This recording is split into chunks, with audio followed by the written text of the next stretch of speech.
Sudah bisa kita mulai ya. Salam saudara-saudara. Selamat malam. Terpuji nama Tuhan. Di malam hari ini diberikan kita kesehatan dan satu minggu ini dikasih kesempatan untuk kita berdoa memuji Tuhan di malam hari ini.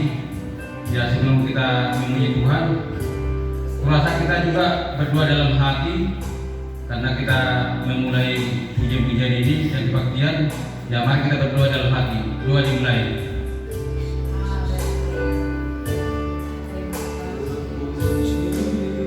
Amin. Ya, mari kita pujian sadar.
Haleluya.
Amin. Dalam menguasai seluruh hati dan pikiran kami, dari setiap pujian penyembahan kami menyenangkan akan Engkau, akan hamba yang mendapatkan perkataan dengan luar biasa lain. Segala kuasa yang Kau berasal dari Kau dan dengan alih setiap ibadat kami, kemuliaan dengan kami katakan dalam Yesus. Kiranya kuasa-Mu yang mengalir di tempat ini. Terima kasih Tuhan, terima kasih Yesus, kami siap memuji dan memuliakan nama-Mu. Di dalam nama-Mu kami bersyukur. Haleluya. Amin. Salam saudara, salam salaman. Karena memang kaku ya, karena udah 4 tahun ya, nggak pernah membuat puji-pujian. Kalau ada kesalahan saya di depan ini ya tolong dimaklumin. Karena ini memang pertama sekali ya. Ya, amin saudara. Ya, mari kita menyanyikan. Jika bersyukur, kita goyang. Ayo.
Di malam hari ini kami persilakan, kami kasih kesempatan, mungkin ada kerinduan ya dulu saudara, mungkin ada kesaksian ya, kalau ada yang mau ya nggak masalah, karena lebih bagus kita banyakkan di gereja ini beribadah memuji Tuhan. Mungkin saudara kita ada kesaksian, kami persilakan untuk ke depan. Nggak ada ya? Ya puji Tuhan, selalu kita diberikan kesehatan, diberikan kita banyak umur. Terima kasih kepada Tuhan. Nah, mari kita menyanyi, memuji mendengar firman Tuhan, memuji Tuhan, ucapkan hatiku Tuhan.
dengar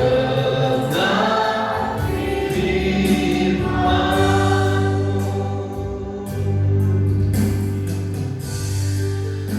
Urapi kami ketika kami memberikan diri untuk firman-Mu disampaikan, dan kiranya Tuhan yang hadir di tengah-tengah kami menyatakan segala kuasa dan kemuliaan melalui berita firman Allah, sehingga kami semakin bertumbuh di dalam firman-Mu.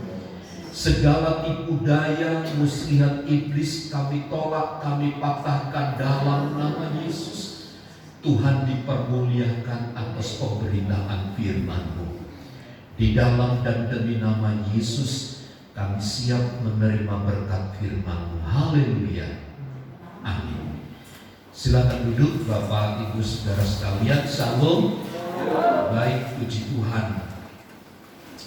Mari kita membaca dari kitab Galatia pasal yang pertama, ayat yang ke-11 dan ayat yang ke-12. Kita akan membahas tentang bagaimana Paulus menjadi rasul. Galatia pasal pertama ayat 11 dan ayat 12. Mari kita baca ayat ini bersama-sama. 2, 3. Sebab aku menegaskan kepadamu saudara-saudara, bahwa Injil yang kuberitakan itu bukanlah Injil manusia. Karena aku bukan menerimanya dari manusia, dan bukan manusia yang mengajarkannya kepadaku, tetapi aku menerimanya oleh penyataan Yesus Kristus. Ayat ini pengulangan dari Paulus. Kalau membaca ayat yang pertama, dia sebut begini: dari Paulus, seorang rasul, bukan karena manusia, juga bukan oleh seorang manusia, melainkan oleh Yesus Kristus Allah Bapa yang telah membangkitkan Dia dari antara orang mati. Beberapa minggu lalu saya sampaikan bahwa kerasulan daripada Paulus itu diragukan, sehingga ketika Paulus menyampaikan berita firman Allah, musuh-musuhnya atau guru-guru palsu itu tidak percaya. Karena mereka melihat latar belakang siapa sebenarnya Paulus itu. Nah, saudaraku yang terkasih di dalam Tuhan, setiap orang menurut saya, termasuk kita orang-orang yang percaya ini, boleh saja kita klaim, saya ini dipanggil oleh Tuhan untuk melakukan tugas-tugas tertentu. Saya ini dipanggil oleh Tuhan untuk melayani. Saya ini dipanggil Tuhan untuk menegur kamu. Saya dipanggil Tuhan untuk menyatakan kebenaran. Semua orang boleh mengklaim, dan semua orang boleh menganggap diri benar. Tetapi Bapak Ibu Saudara, kalau itu hanya sekedar pernyataan, kalau hal itu hanya sekedar klaim sepihak, maka akan ada banyak orang yang ada di sekitar kita mempertanyakan apa yang kita klaim, apa yang kita sampaikan, apa yang kita utarakan itu. Salah satunya adalah yang dapat menangkal kebenaran ini adalah nilai-nilai kehidupan yang dibangun oleh seseorang tersebut. Jadi memang di satu sisi klaim sepihak itu bisa-bisa saja, tetapi tidak akan selamanya klaim sepihak itu akan menunjukkan sebuah kebenaran. Tetapi yang menunjukkan kebenaran itu adalah kehidupan nilai-nilai yang mengikuti sepanjang perjalanan hidup itu. Sekali lagi Bapak Ibu Saudara, kita boleh mendengar ya, beberapa minggu lalu kan ada seorang anak gitu ya, anak masih SMP, datang ke rumah, ketok-ketok pintu, "Assalamualaikum." "Waalaikumsalam, silakan masuk." Dia di depan. Dia cerita dia sekolah di Gelam sini, katanya bibinya itu pulang ke Palembang, terus sementara belum bayaran sekolah. Gitu. Saya suruh ke istri saya, Ibu Gembala, tanya sekolahnya di mana. Lalu setelah itu nanti ya saya bilang, hari Kamis atau hari Jumat nanti saya akan berkunjung ke rumah kamu atau ke sekolah. Kita ketemu di sana ya. Setelah ngobrol panjang lebar, dia minta air minum, saya kasih air minum, sama Ibu Gembala pulang diselipin uang 20.000. Nah pas hari Jumat, karena hari Kamis katanya libur, saya hari Jumat dengan Ibu Gembala saya pergi ke Gelam, ke tempat sekolahan yang dinyatakan itu. Ini sekolahnya nih. Kami pergi dari ujung sampai ujung mentok sana, tidak ada sekolahan bernama itu.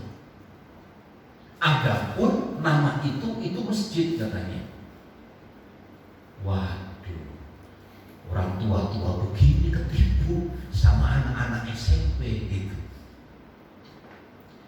Niat kami itu mau menolong gitu sebenarnya. Kalau memang betul dia sekolah gitu. Saya akhirnya bicara, kalau memang anak itu benar sekolah, dia pasti akan datang. Rupanya kita tunggu sudah beberapa hari, 4-5 hari ini tidak datang. Oh berarti tidak benar. Sama seperti apa yang saya katakan tadi, ia bisa saja berkata A, B, C, D, menyatakan dirinya sebagai yang benar.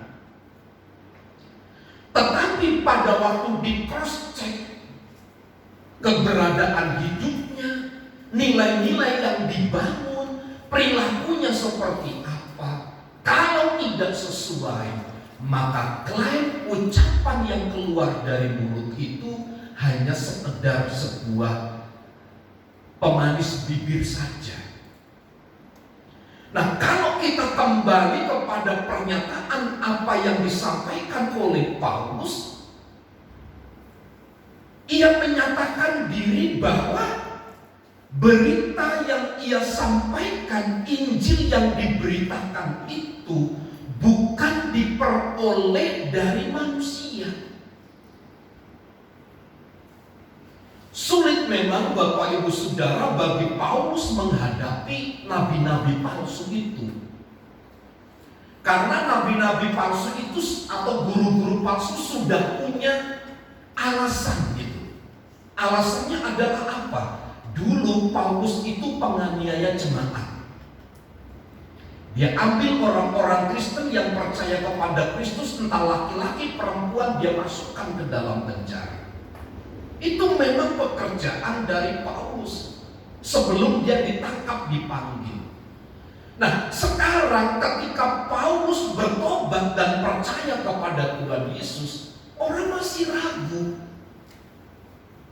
Orang masih meragukan, dan menurut saya itu wajar. Menurut saya itu lumrah, sesuatu yang biasa muncul demikian. Tapi kalau itu bicara tentang prinsip, kalau itu bicara tentang kebenaran, kita tidak boleh berdiri di atas lumrah atau memang biasa begitu, tidak. Tapi kita harus menyatakan kebenarannya seperti apa.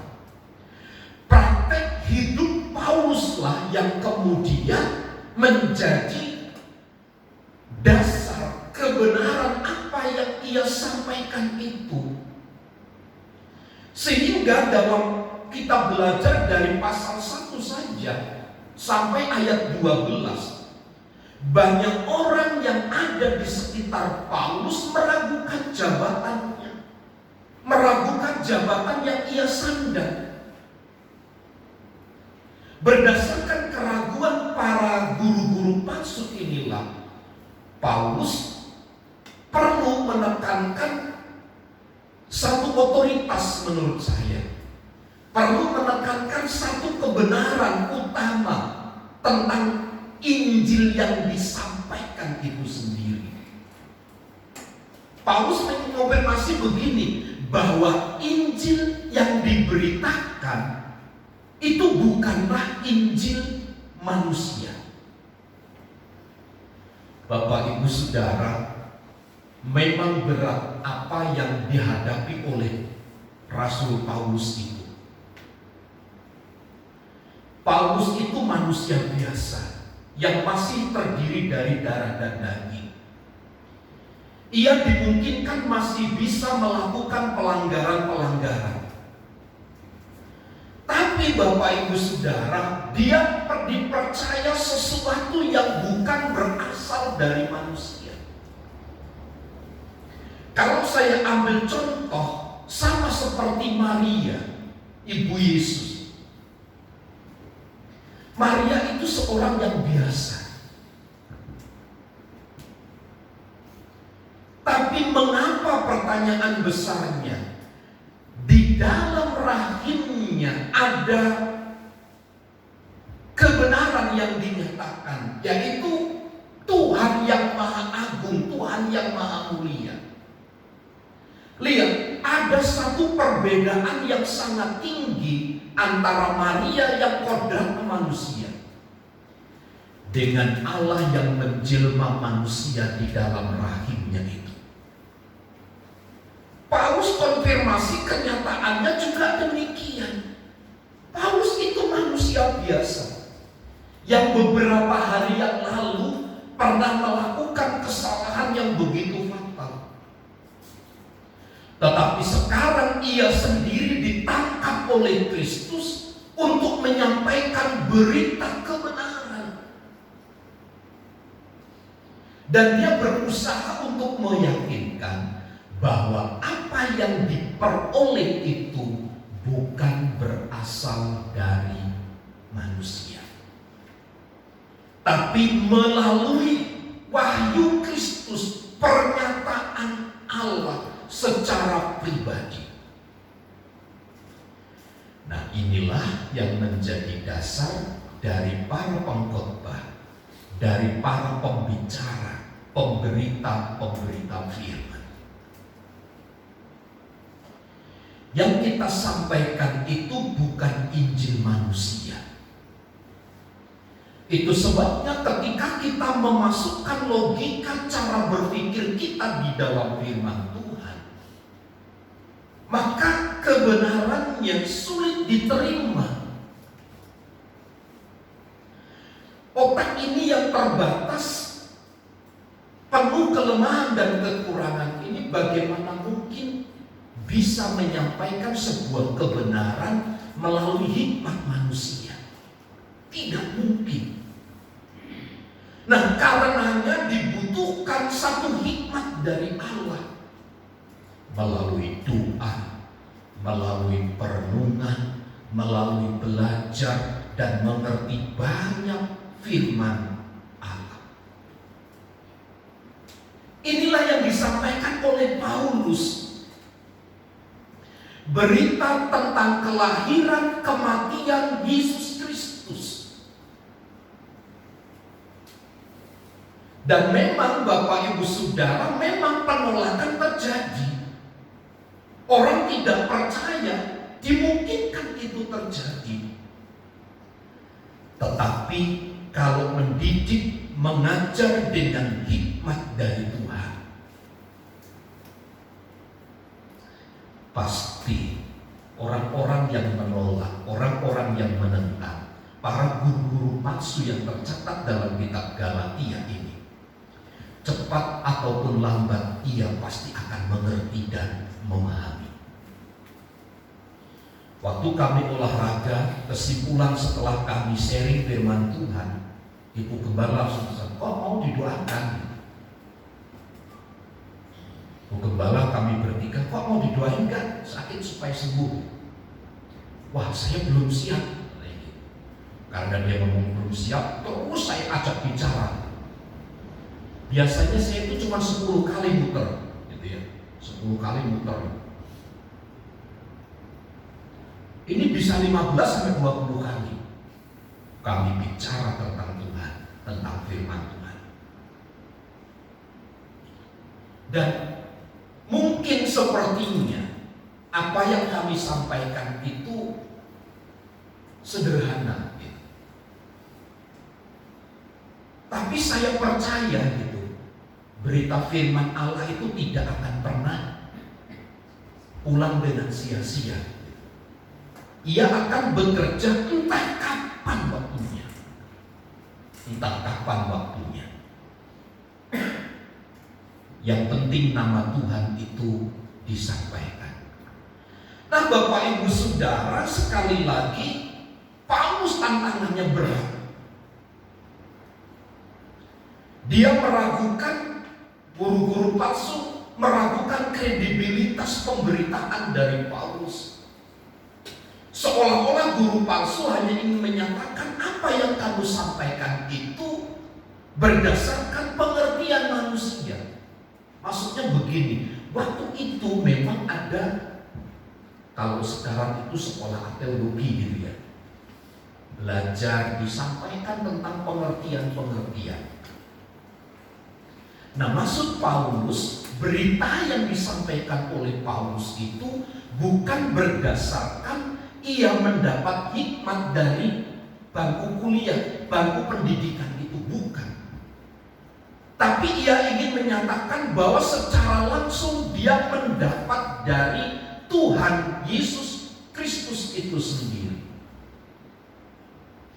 Nah, Bapak Ibu Saudara, saya coba mencatat ada beberapa kebenaran. Dan saya membaca dalam satu penelitian tentang pledoi atau bagaimana Paulus itu membela dirinya gitu. Yang pertama, ia pakai begini. Paulus itu menganggap dirinya sah. Berita yang ia sampaikan itu dianggap sahih karena memang ia sadar betul bahwa ia itu dipanggil dan dipilih oleh Tuhan Yesus. Yang kedua, Paulus itu dipanggil dan diutus langsung oleh Tuhan Yesus. Nanti kita akan sampai pada ayat-ayatnya. Kita belajar di dalam kitab Kisah Para Rasul ya, ketika ia mulai ditangkap oleh Tuhan. Yang ketiga, Paulus itu menempati tempat yang tertinggi. Artinya jemaat di bawahnya, lalu dia posisi tinggi sebagai pengajar, pendidik. Dan jabatan dia lebih tinggi dari jemaat itu dia peroleh bukan dari manusia, tetapi itu diperoleh melalui pernyataan Tuhan langsung.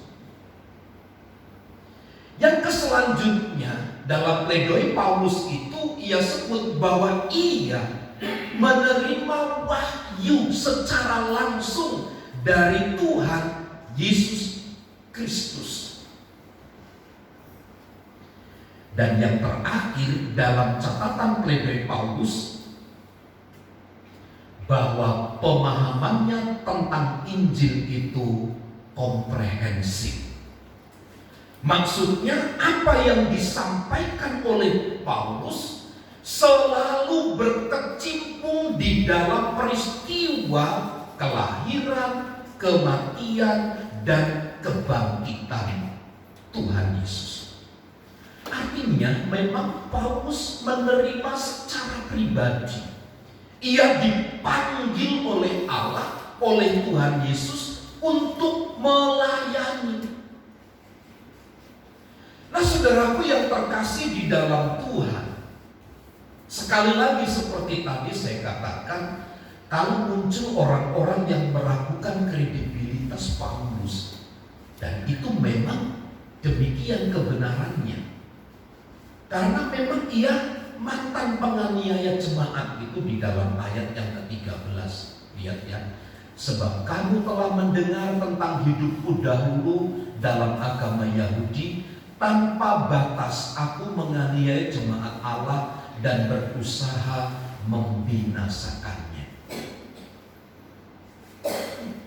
Yang kedua, pada masa muda Paulus, ia adalah seorang yang tekun memelihara adat istiadat nenek moyangnya.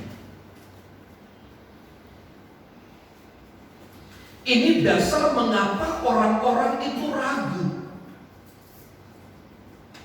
Bagaimana mungkin Paulus yang menganiaya jemaat Kristus, orang yang begitu taat, betapa tunduk kepada aturan adat istiadat nenek moyang, sekarang memberitakan kebenaran Injil.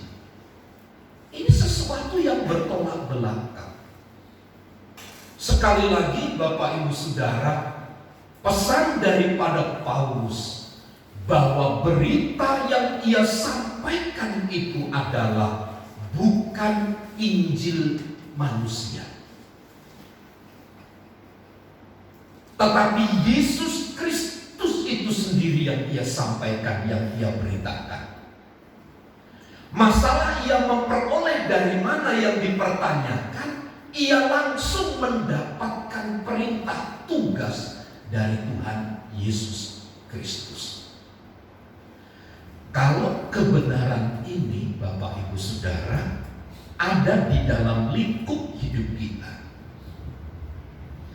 meskipun 1001 orang mempertanyakan tentang keberadaan, tentang kredibilitas kita, cepat ataupun lambat pasti akan terbantahkan.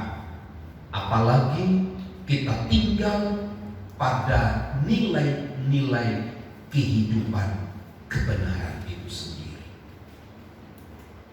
Itulah sebabnya Bapak Ibu Saudara, mengapa kita sebagai anak-anak Tuhan perlu tinggal dan menghidupi kebenaran itu. Kata Paulus, kita itu seperti suratan-suratan yang terbaca. Setiap hari itu kita dibaca oleh orang. Tindakan kita, perilaku kita dilihat oleh orang. Kalau ada cacat celah, kemungkinan besar kita pun akan diragukan keberadaannya. Itu sebabnya Bapak Ibu Saudara, hidup Kristen itu berat. Karena kita itu harus memberikan keteladanan. Kita itu harus memberikan nilai-nilai yang positif kepada orang-orang yang ada di sekitar kita. Itu sebabnya penting bagi kita untuk kita terus berlomba-lomba di dalam hidup ini, untuk tinggal di dalam kebenaran itu. Ayat 12 merupakan satu kunci yang begitu hebat ya, karena aku bukan menerimanya dari manusia, dan bukan manusia yang mengajarkannya kepadaku, tetapi aku menerimanya oleh penyataan Yesus Kristus.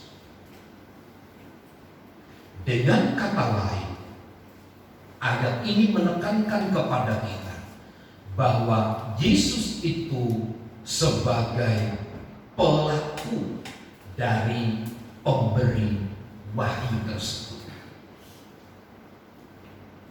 Bahwa Yesus itu secara pribadi menyatakan dirinya bahwa ialah sebenarnya pelaku utama yang mewahyukan kebenaran itu kepada Paulus. Kalau sudah demikian kenyataannya, Bapak Ibu Saudara, apa yang bisa dibantah sekarang? Paulus sudah hidup dalam kebenaran, ditambah apa yang dia sampaikan adalah kebenaran. Siapa yang bisa membantah kredibilitas orang-orang yang demikian? Kemarin kan, kalau Bapak Ibu nonton yang di media sosial berita Kristen di Jawa Timur, itu ada seorang hamba Tuhan, ya. Seorang hamba Tuhan yang sekolahnya tinggi, tapi ia juga menjadi calon dewan, gitu. Calon dewan, seorang pengkhotbah yang cukup terkenal, gitu, di sebuah gereja. Tahukah Bapak Ibu Saudara, akhir kisah dari itu, istrinya jadi bulan-bulanan di rumah. Istrinya dipukul, ditendang, pakai alat, gitu. Sadis saya. Pertanyaan besarnya adalah kebenaran apa yang telah disampaikan. Kalau orang hanya menyampaikan kebenaran itu gampang menurut saya. Kita tidak boleh, Bapak Ibu Saudara, hanya menyampaikan kebenaran, tapi kita ini harus hidup di dalam kebenaran itu sendiri. Inilah susahnya, inilah perjuangan kita. Inilah perjuangan yang harus kita kerjakan. Sekarang Paulus seorang yang dipanggil oleh Tuhan secara pribadi. Sekarang ia tinggal di dalam kebenaran, sudah memperbaharui semuanya. Apalagi ia mendapatkan pernyataan langsung dari Tuhan Yesus Kristus. Karenanya Paulus sebagai seorang hamba Tuhan yang sesungguhnya kredibilitasnya tidak diragukan lagi, yang mendapat langsung dari Tuhan Yesus, tapi dia juga tinggal di dalam kebenaran.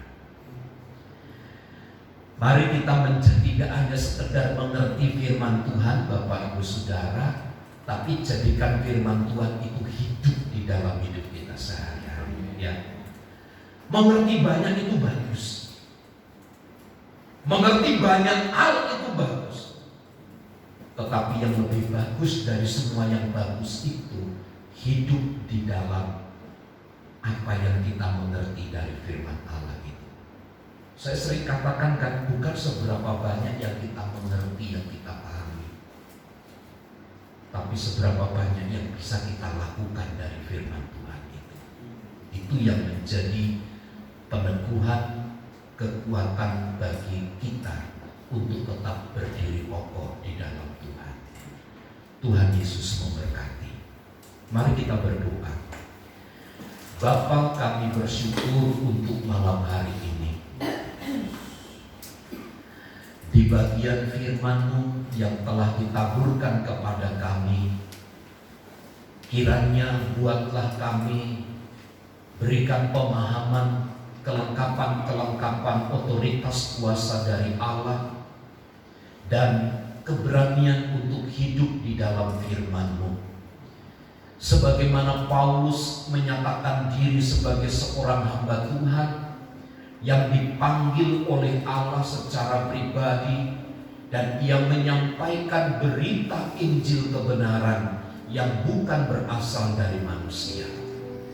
Demikianlah malam hari ini kami pun akan belajar untuk menjadi anak-anak Tuhan, menjadi pelayan-pelayan Tuhan, yang tidak hanya sekedar mengerti, tidak hanya sekedar memahami, tetapi kami dapat melakukan kebenaran itu. Roh Kudus lakukan kami, Roh Kudus topang kami, didik terus kami untuk kami sesuai dengan kebenaran.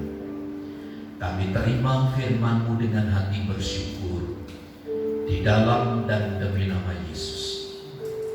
Amin.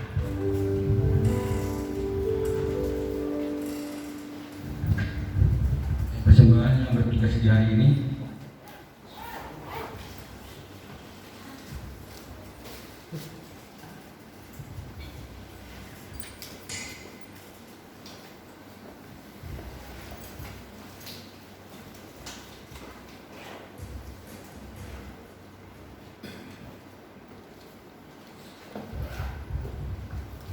Kita bersama dalam doa. Terima kasih Tuhan, kami kembali mengucap syukur kepadamu pada malam hari ini. Telah kami Tuhan sudah menerima berkat dan dari firman-Mu. Dalam Tuhan kami mau persembahan Tuhan segala apapun yang dapat kami berikan. Dan Tuhan berkati anak-anak kami yang sudah memberi. Berkati dalam satu pekerjaan kami Tuhan supaya kami dapat menjadi terbaik dalam kehidupan. Puji dan nama Tuhan di dalam nama Yesus kami mengucap syukur. Haleluya. Amin. Mari kita bernyanyi sayang-sayang.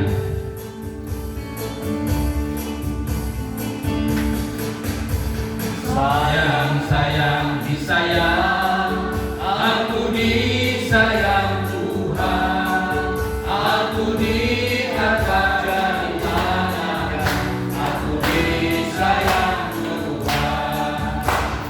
Sayang-sayang disayang, aku disayang Tuhan, aku diangkat dari tangan, aku disayang Tuhan.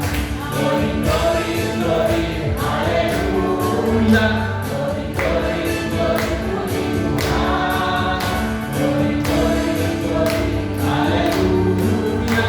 Glory, glory, glory, puji Tuhan. Sayang-sayang, sayang-sayang disayang, aku disayang Tuhan, aku diangkat dari tangan, aku disayang Tuhan.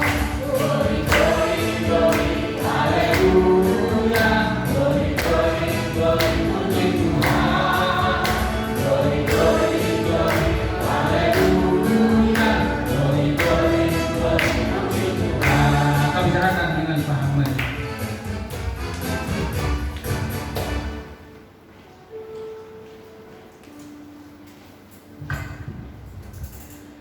Besok ada doa malam di tempat ini jam 7 malam dan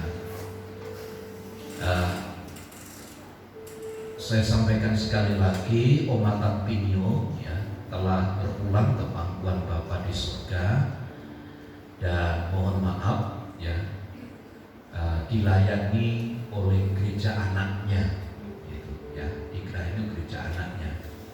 Nah ini seperti ini Bapak Ibu yang jadi apa yang bahan kesulitan kita gitu ya.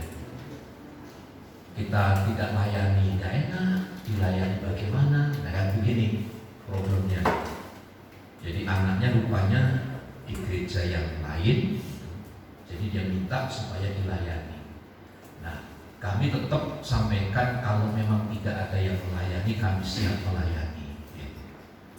Tapi toh rupanya sudah ada, ya puji Tuhan, gitu ya, puji Tuhan. Dan memang saya tidak mengikuti prosesi sampai akhir, saya hanya ada di rumah duka saja, ya, ada di rumah duka saja. Saya kira itu pengumuman yang saya sampaikan. Tuhan memberkati. Seandainya mungkin nanti ada jemaat mau, Sudah dikuburkan. oh udah dikuburkan. Sudah dikuburkan. Siapa tahu ada yang mau ngasih saweran gitu. Oh ya udah ya, oke baik. Tuhan memberkati. Mari kita berdiri, kita akhiri ibadah kita dalam doa. Berkatilah setiap kami yang hadir malam hari ini. Anugerah Tuhan, kemurahan Tuhan menyertai kami sekalian. Berkati rumah tangga keluarga kami, berkati usaha pekerjaan kami. Berkatilah waktu ini ya Tuhan, kami percaya Allah tidak pernah meninggalkan dan melupakan kami. Namun Allah akan selalu menopang dan menolong kami dalam kasih setia dan kemurahan. Hamba berdoa bagi Mama Merlin, beri kesehatan, kekuatan yang baru dalam nama Yesus. Tuhan pulihkan dengan sempurna. Jemaat-jemaat ya Tuhan yang lain yang sakit, Bapak Rudi, Oma Unggang, Oma Evelyn, Tuhan jamah mereka satu persatu. Lawat mereka dalam kasih setia dan kemurahan Tuhan. Kau beri kesehatan, kekuatan yang baru kepada kami sekalian. Berkati bangsa dan negara kami. Berkati gerejamu di tempat ini. Kerinduan kami untuk memperlebar, memperluas ruangan ibadah Tuhan yang bekerja menurut cara dan waktu. Berkati kami pelayan-pelayan hamba-hambamu yang telah melayani. Pakai kami terus dengan urapan dan kuasa dari Tuhan. Di dalam nama Tuhan Yesus kami berdoa. Mari saudaraku angkat tangan, terimalah berkat. Tuhan memberkati dan melindungi engkau. Tuhan menyinari engkau dengan wajah-Nya dan memberi engkau kasih karunia. Tuhan menghadapkan wajah-Nya kepadamu dan memberi engkau damai sejahtera. Kiranya kasih karunia Allah Bapa, cinta dan kasih sayang dari Tuhan Yesus Kristus, persekutuan penghiburan dan kekuatan dari Allah Roh Kudus, memimpin, menyertai dan memberkati hidup kita saat ini dan sampai selama-lamanya.